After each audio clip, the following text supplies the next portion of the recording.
Hello everyone, welcome to ప్రవీస్ kitchen. ఈరోజు మనం చక్కెర పొంగల్ని పర్ఫెక్ట్గా టేస్టీగా ఎలా ప్రిపేర్ చేసుకోవాలో చూద్దాం. చక్కెర పొంగల్ అంటే ఎంతమందికి ఇష్టం? నాకైతే భలే ఇష్టం అండి. కమ్మటి నేతిలో ఎర్రంగా వేపిన ఎండు కొబ్బరి ముక్కలు, జీడిపప్పు పలుకులు అక్కడక్కడా తగులుతూ ఆ పచ్చకర్పూరం వాసనతో ఒక్క ముద్ద నోట్లో పెట్టగానే ఇది అమృతమా అనిపిస్తుందండి నాకైతే. ఇంకా లేట్ చేయకుండా రెసిపీలోకి వెళ్ళిపోదాం. ముందుగా ఒక ప్యాన్లో 1 కప్పు బియ్యం, 1/2 కప్పు పెసరపప్పు వేసి స్టవ్ని మీడియం ఫ్లేమ్లో పెట్టి గరిటెతో కలుపుకుంటూ నిదానంగా వేపుకోవాలి. 4-5 నిమిషాలకి బియ్యం పెసరపప్పు వేగి కమ్మటి సువాసన వస్తుందండి. ఈ టైంలో స్టవ్ ఆఫ్ చేసి దీన్ని కాసేపు చల్లారనివ్వాలి. చల్లారిన ఈ బియ్యం పెసరపప్పుని ఒక ప్రెషర్ కుక్కర్లోకి ట్రాన్స్ఫర్ చేసుకొని 2-3 సార్లు బాగా వాష్ చేసుకొని 1.5 కప్పుల బియ్యం పెసరపప్పుకి గాను 2.5 కప్పుల నీళ్ళని వేసుకొని మూత పెట్టి 3 విజిల్స్ వచ్చేంత వరకు కుక్ చేసుకోవాలి. బియ్యాన్ని కానీ పెసరపప్పుని కానీ అస్సలు నానబెట్టకూడదండి. ఈ రెసిపీకి నానబెట్టినట్లయితే కాస్త ముద్దగా వస్తుంది. ఇలా ముద్దైన అన్నం మనకి చక్కెర పొంగల్కి పనికిరాదనే విషయాన్ని గుర్తుంచుకోండి. చక్కెర పొంగల్ ఎప్పుడూ కూడా పొడి పొడిగా ఉండాలి. కుక్కర్ ప్రెషర్ రిలీజ్ చేసే గ్యాప్లో మనం మిగతా ప్రాసెస్ని చేసుకుందాం. బియ్యం పెసరపప్పుని వేపుకున్న అదే ప్యాన్లో 1 టేబుల్ స్పూన్ నెయ్యిని వేసి వేడెక్కనివ్వాలి. నెయ్యి వేడెక్కిన తర్వాత ఇందులోకి చిన్నగా కట్ చేసుకున్న 1/2 కప్పు ఎండు కొబ్బరి ముక్కల్ని వేసి కాస్త వేగనివ్వాలి. చక్కెర పొంగలికి అసలైన ఇంగ్రీడియంట్ ఈ ఎండు కొబ్బరేనండి.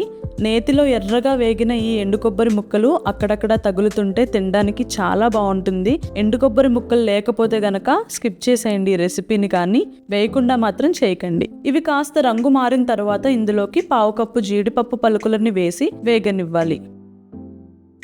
జీడిపప్పు పలుకులు కూడా ఇలా కాస్త రంగు మారిన తర్వాత ఇప్పుడు ఇందులోకి 1 టేబుల్ స్పూన్ కిస్మిస్లని వేసి వేపుకోవాలి. కిస్మిస్ కాస్త పొంగిన తర్వాత స్టవ్ ఆఫ్ చేసుకొని ఈ డ్రై ఫ్రూట్స్ని పక్కకి తీసి పెట్టుకోవాలి. ఇప్పుడు అదే ప్యాన్లో 1 కప్పు తురిమిన బెల్లాన్ని అలాగే 1/2 కప్పు పంచదారని వేసుకుంటున్నాను. చక్కెర పొంగలిని అచ్చంగా బెల్లంతో కానీ పంచదారతో కానీ చేసే కంటే సగం బెల్లాన్ని సగం పంచదారని తీసుకుంటే టేస్ట్ ఇంకా బాగుంటుంది. ఈ క్వాంటిటీస్ని మీకు తగినట్టు అడ్జస్ట్ చేసుకోండి. మీరు ఎలా తీసుకున్నా సరే ఇందులోకి 1.5 కప్పు అవ్వాలి. ఇప్పుడు ఇందులోకి 2 టేబుల్ స్పూన్ల వాటర్ని యాడ్ చేసి కరగనివ్వాలి. వాటర్ని తక్కువగానే వేసుకోవాలండి. ఎక్కువగా వేసేస్తే కనుక మనకి పాకం సరిగ్గా రాదు. బెల్లం పంచదార కరిగే గ్యాప్లో మనం రైస్ని చూద్దాం. 3 విజిల్స్ వచ్చిన తర్వాత ఒక 15 నిమిషాల పాటు అలా వదిలేస్తే ప్రెషర్ రిలీజ్ అవుతుందండి. ఈ స్టేజ్లో ఒకసారి రైస్ని తీసి చెక్ చేసుకుందాం. ఇక్కడ చూసారా, రైస్ బాగా కుక్ అయింది, అలాగే చిదురవ్వకుండా పొడి పొడిగా ఉంది. ఇలా ఉంటే మనకి చక్కెర పొంగల్కి కరెక్ట్గా సరిపోతుంది. 3-4 నిమిషాల తర్వాత బెల్లం పంచదార కరిగి ఇలా నురగలాగా ఫామ్ అవుతుంది. ఇప్పుడు ఇందులోకి దంచుకున్న 4 యాలకుల పొడిని వేసి కలుపుకోవాలి.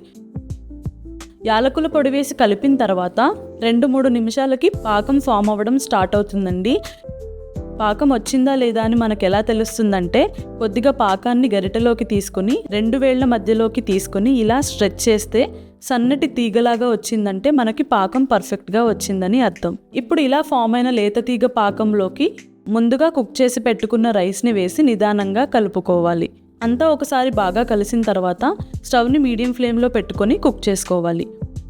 అన్నం పెసరపప్పు పాకాన్ని బాగా పీల్చుకుని స్వీట్నెస్ అన్నం మెతుకు లోపలి వరకు వెళుతుంది. ఇలా పాకంలో రైస్ కుక్ అవుతున్నప్పుడు గరిటె పెట్టి కలపకూడదండి. అలా కలిపినట్లయితే అన్నం మెతుకులు విరిగిపోయి చక్కెర పొంగలి ముద్ద ముద్దగా వస్తుంది. ఒక 7-8 నిమిషాలకి పాకాన్ని పీల్చుకొని అన్నం ఇలా పొడి పొడిగా తయారవుతుంది. ఈ స్టేజ్లో మనం 1/2 కప్పు నెయ్యిని కొంచెం కొంచెంగా వేసుకుంటూ గరిటెతో కలుపుకోవాలి. అప్పుడు అన్నం నెయ్యిని బాగా పీల్చుకొని ఫ్లేవర్ కమ్మగా ఉంటుంది. చక్కెర పొంగల్కి నెయ్యి కాస్త ఎక్కువగానే పడుతుందండి. నెయ్యి ఎంత ఎక్కువగా వేసుకుంటే టేస్ట్ అంత బాగుంటుందని గుర్తుంచుకోండి.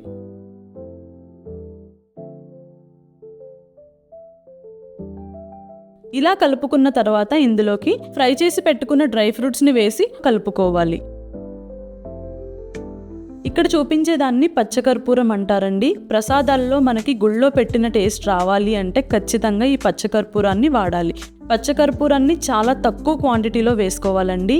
ఇక్కడ నేను చూపిస్తున్న సైజులో పచ్చకర్పూరాన్ని తీసుకొని 2 వేళ్లతో ఇలా నలిపి చక్కెర పొంగల్లోకి వేసుకొని ఒకసారి కలుపుకోవాలి. టెంపుల్ స్టైల్లో కావాలి అంటే పచ్చకర్పూరాన్ని యాడ్ చేసుకోండి.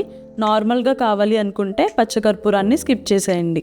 వేడి మీద ఉన్నప్పుడు ఇది కాస్త ముద్దగా ఉన్నట్లే కనిపిస్తుందండి. ఒక 10 నిమిషాల పాటు దీన్ని వదిలేస్తే రైస్ పొడి పొడిగా అవుతుంది. అంతేనండి, చాలా ఈజీగా చక్కెర పొంగలి రెడీ. నేను చెప్పిన ప్రాసెస్ని యాజ్ ఇట్ ఈస్గా ఫాలో అయ్యి చేశారంటే పర్ఫెక్ట్ టెంపుల్ స్టైల్ చక్కెర పొంగల్ని మీరు కూడా చేసేయచ్చు.